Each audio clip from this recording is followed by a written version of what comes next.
Let's talk about training in a traditional ballet conservatory as an adult.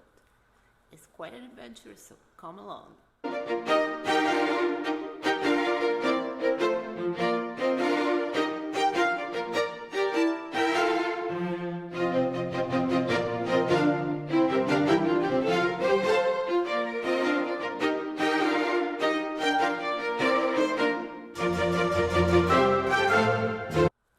Hello dancers, welcome to the Love Ballerina channel.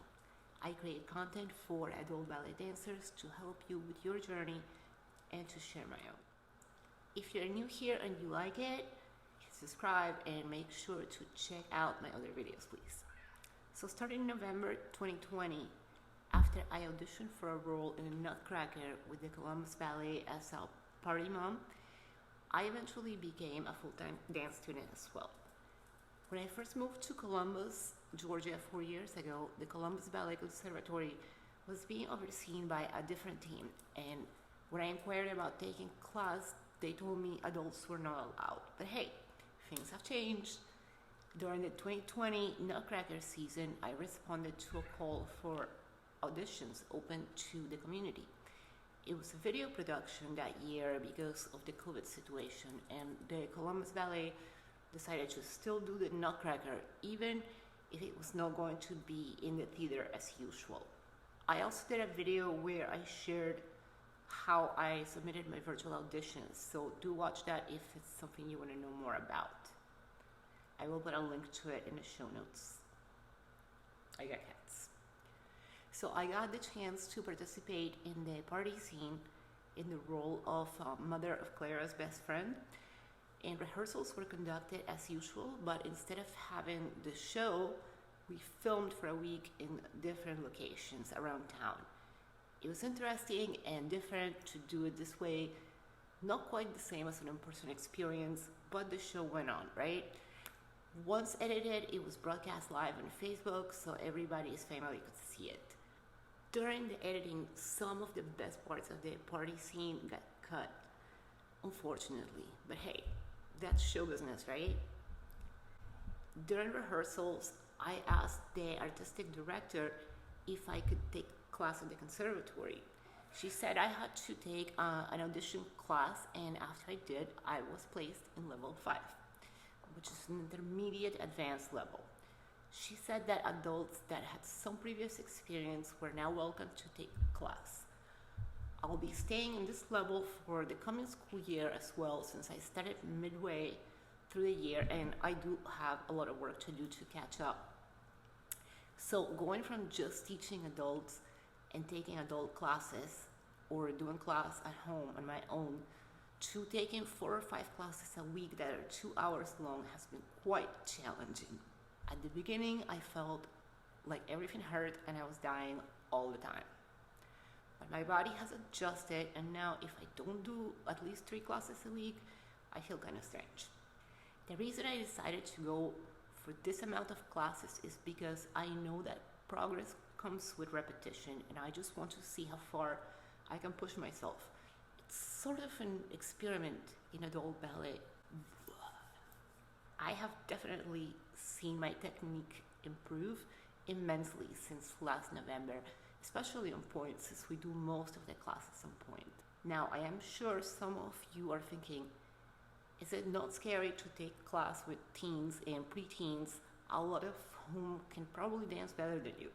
Well, yes, at first it was, but they have been great and very accepting of me, and I learned a lot from them.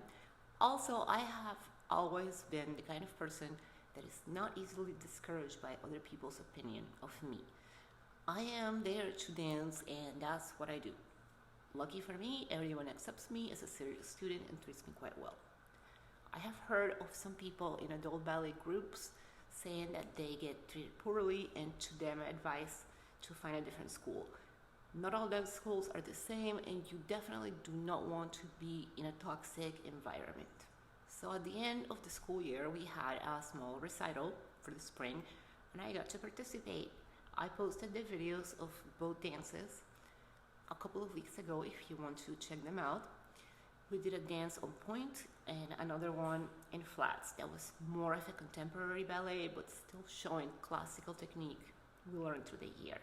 We rehearsed for these for the last few minutes of class for a couple of months, and I definitely got a lot better at picking up choreography. I also recorded rehearsals and practiced a bit on my own until it was all solid in my head. It was awesome to be back on stage, even if it was on a smaller scale due to pandemic regulations. Once I felt confident about remembering the choreo, I was less nervous about being on stage, and I just enjoyed the moment. Now I'm looking forward to auditions for the next Nutcracker and doing more roles besides the party scene. During summer break, we only have 2 classes per week, and I actually decided to take level 4 class instead of level 5 for the summer to get back to basics and solidify my technique. And I'm also going to the gym the rest of the week and catching up on lifting weights. When the school year starts again, I will try to still get 3 days at the gym, because especially for adult women, it's important to do resistance training to maintain bone density. I have changed my weightlifting routine to include more choreo and lighter weights with higher repetitions to create leaner, less pronounced muscles that are better suited for a ballet aesthetic. I also do some Pilates at home instead of the gym sometimes. So overall, I love taking classes with Columbus Ballet, and I am glad that I have the opportunity to take so many and really see some progress. Nothing is wrong with adults only classes, but if you have the chance to take level classes at a classically focused ballet studio, I highly recommend that you do it. One important thing is to not compare yourself with the younger ones. Their journey is completely different than yours. Their journey is completely different than the one for an adult beginner or even an adult returning to dance. And on that note, every single dancer, no matter what age, is going to learn at a different pace. So just think about being your best and improving on what you did previously. Have you had a similar experience? Please share with me in the comments. I would love to hear it. Well, lovelies, I hope you liked this video, and if you do, please share and make sure to subscribe. I will see you next time, and keep dancing.